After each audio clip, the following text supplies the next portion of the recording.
जंगल में टूनी चिड़िया अपनी बेटी टुनटुनी चिड़िया के साथ रहती थी। टुनटुनी की माँ टूनी एक दुकान में काम करती थी।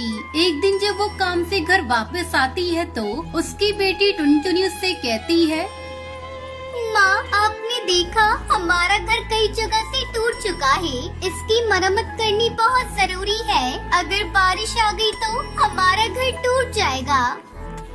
मैं क्या करूं बेटा, मैं तो दिन भर काम में व्यस्त रहती हूँ। इस तरफ तो मेरा ध्यान ही नहीं गया। मैं कल ही मालिक से कुछ रुपए उधार मांग कर लाऊंगी और घर की मरम्मत करवाऊंगी। तो चिंता मत कर मेरी बेटी, तू अपनी पढ़ाई पर ध्यान दे। तब तक आप लोग कमेंट में बताएं 100 डिवाइडेड बाय 2 कितने होते हैं।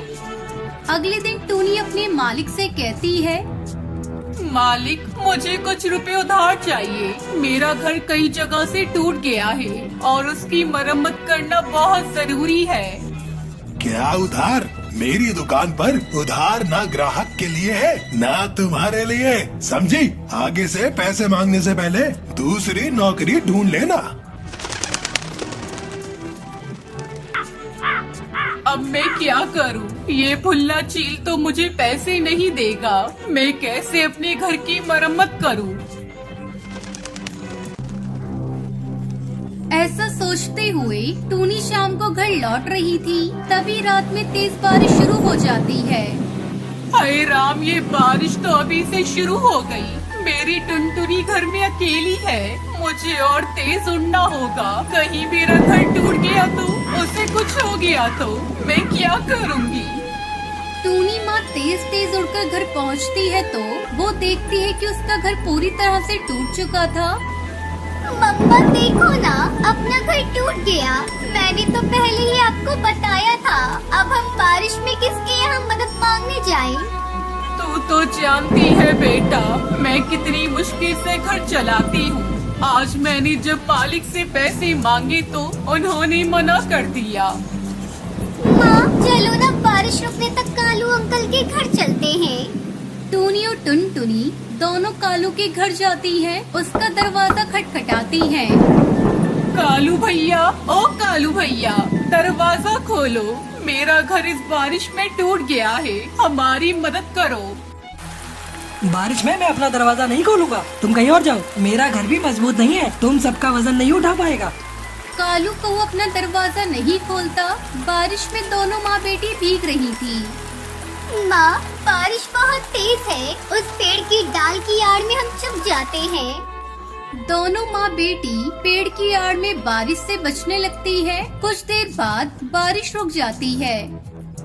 माँ, बारिश तो रुक गई। चलो चलकर हम अपना घर बनाते हैं। तुझे तो पता है बेटा, मेरे पास तो पैसे नहीं है। मैं कैसे अपना घर बनाऊंगी? बिना पैसों के घर बनाना बहुत मुश्किल है। अब वो जमाना नहीं रहा जो तिनके बीने घोंसला बना लिया। माँ, अपना घर बिना पैसों से बनेगा। देख रही हो, सामने हरी हरी घास फूस पड़ी हुई है। हम अपना घर इन्हीं हरी हरी घास से बनाएंगे। टूनी को अपनी बेटी का आइडिया अच्छा लगता है। वो अपनी बेटी के साथ मिलकर घास से घर बनाती है।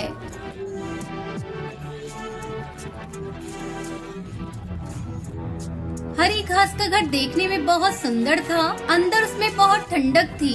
और फिर दोनों माँ बेटी खुशी खुशी इस घास से बने घर में रहने लगती है।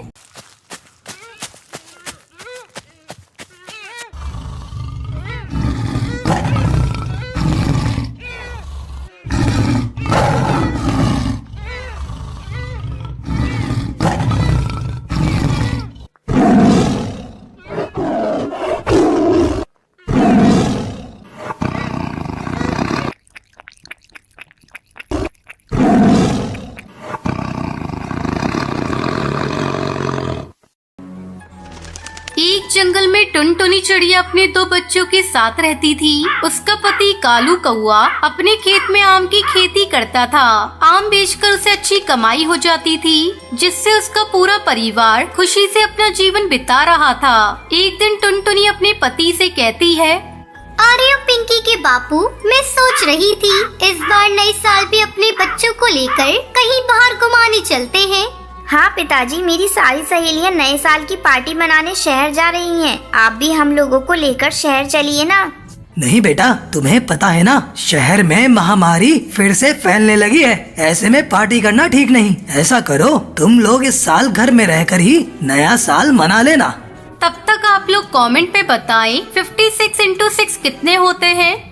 कुछ दिन इसी तरह बीत जाते हैं। एक दिन कालू जब अपने खेत पर आम को तोड़ने के लिए जाता है तो देखता है कि उसकी सारी फसल बर्बाद हो चुकी थी। वो दुखी होकर घर लौटता है। उसे दुखी देखकर उसकी बेटी पूछती है, क्या बात है पिताजी, आज आप बहुत उदास लग रहे हैं। आज आप हमारे लिए मिठाइयाँ भी नहीं लाए। हाँ जी, आज ऐसी कौन सी बात हो गई? पहले कभी आपको इतना उदास और दुखी नहीं देखा। क्या बताऊं पिंकी की माँ, पता नहीं कैसे सारी फसल एक ही रात में बर्बाद हो गई। अगर मैं फसल को बाजार में नहीं बेचूंगा तो पैसे घर कैसे आएंगे? मैं अपने बच्चों के लिए कहाँ से नए साल का तोहफा ला कर दूंगा। आप चिंता क्यों करते हो जी? हम कल ही अपने खेत में जाकर सारे खराब पेड़ों को हटाकर उसकी जगह नए आम के पेड़ को लगाएंगे। जहाँ तक बच्चों की बात है तो हमारे दोनों बच्चे बहुत ही समझदार हैं। वो उपहार के लिए जिद नहीं करेंगे।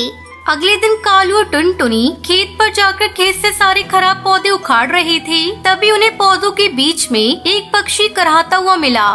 अजी सुनते हो जी, जल्दी इधर आओ। ये देखो, यहाँ एक पक्षी घायल पड़ा है, लेकिन अभी भी उसकी सांसें चल रही है। कालू और टुनटुनी दोनों उस पक्षी की देखभाल करने लगते हैं। थोड़ी देर बाद उस पक्षी की हालत में कुछ सुधार होता है और वो पक्षी एक परी में बदल जाती है। आप लोगों ने मेरी जान बचाई है। मैं अपने दुश्मनों से बचने के लिए आपके खेत में गई थी, लेकिन उन्होंने मुझे ढूंढकर मुझे घायल कर दिया। अगर आपने मेरी जान नहीं बचाई होती तो पता नहीं मैं कब तक यहाँ पड़ी रहती और मेरी मौत हो जाती। मेरे दुश्मनों ने मुझे ढूंढने के लिए आपका सारा आम का बगीचा बर्बाद कर दिया। आपने मेरी जान बचाई है, इसके लिए मैं आप लोगों को कुछ देना चाहती हूँ। ये लीजिए, मैं आपको आम के कुछ जादुई बीज दे रही हूँ, जिसे अपने खेत में डाल देना। टुनटुनी को बीज देकर वो परी वहाँ से गायब हो जाती है। दोनों पति पत्नी आम के बीज को अपने खेत में डाल देते हैं। अगले ही दिन उनके खेत में आम के पेड़ों पर सोने के आम आ जाते हैं, जिसे देखकर कालू और टुनटुनी बहुत खुश होते हैं। कालू आमों को सुनार को बेचने के लिए चला जाता है। इस तरह जादुई आमों की खेती करके कालू का पूरा परिवार खुशी खुशी नया साल मनाता है।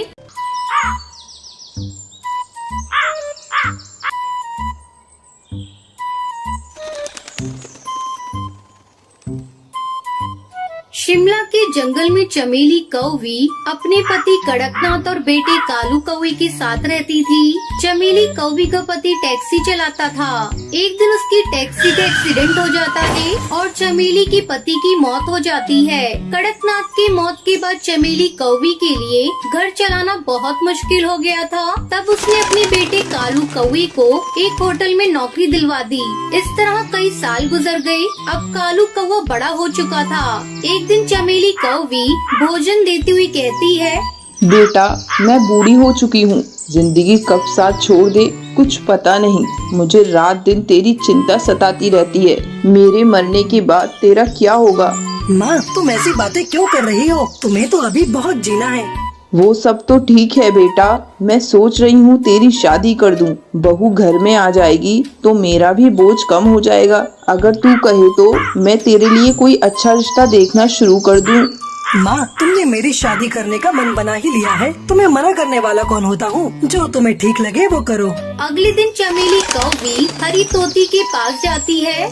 क्या बात है चमेली भाभी, आज मेरे घर आना कैसे हुआ? क्या बताऊं बहन, अपने कालू के लिए मैं एक अच्छा रिश्ता तलाश कर रही हूँ। तुम्हारी नजर में कोई अच्छा रिश्ता हो तो मुझे बताओ। ये बात आपने बहुत अच्छी कही भाभी। ये देखो, कल ही एक चिड़िया की फोटो आई है, टुनटुनी नाम है। इसके साथ तुम्हारे बेटे की जोड़ी बहुत अच्छी रहेगी। बस एक ही कमी है, तुम्हें दहेज में कुछ भी नहीं मिलेगा।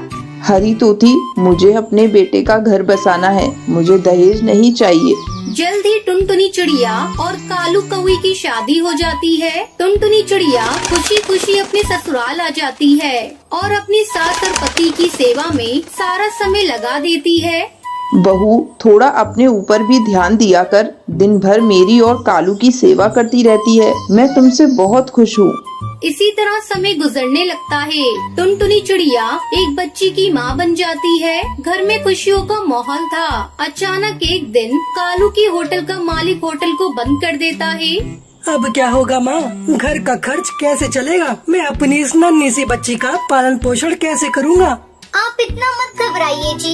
इतना घबराएंगे तो कैसे काम चलेगा? हिम्मत रखिए, जल्द ही आपको कोई नया काम मिल जाएगा।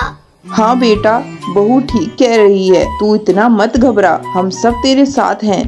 अगले दिन से कालू कौआ नए काम की तलाश में इधर उधर भटकने लगा, लेकिन उसे कोई काम नहीं मिला।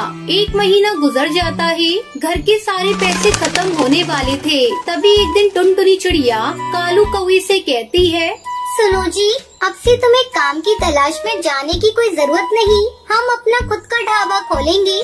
तू पागल हो गई है क्या बहू? तुझे पता भी है ढाबा खोलने के लिए हमें एक दुकान किराए पर लेना होगा और अपने पास इतना पैसा भी नहीं है।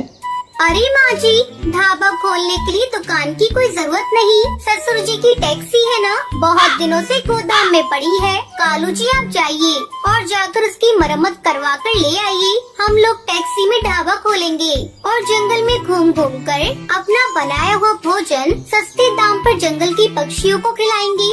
अब कालू कौवे के टैक्सी ढाबे को देखकर कुछ पक्षी उसके ढाबे पर आते हैं। टुनटुनी चिड़िया कालू कौवा मिलकर बड़े प्यार से अपने टैक्सी ढाबा का बना हुआ भोजन उन पक्षियों को खिलाते हैं। इस तरह टुनटुनी चिड़िया और कालू कौवा मिलकर अपना ढाबा चलाने लगे और खुशी खुशी अपने परिवार के साथ रहने लगे।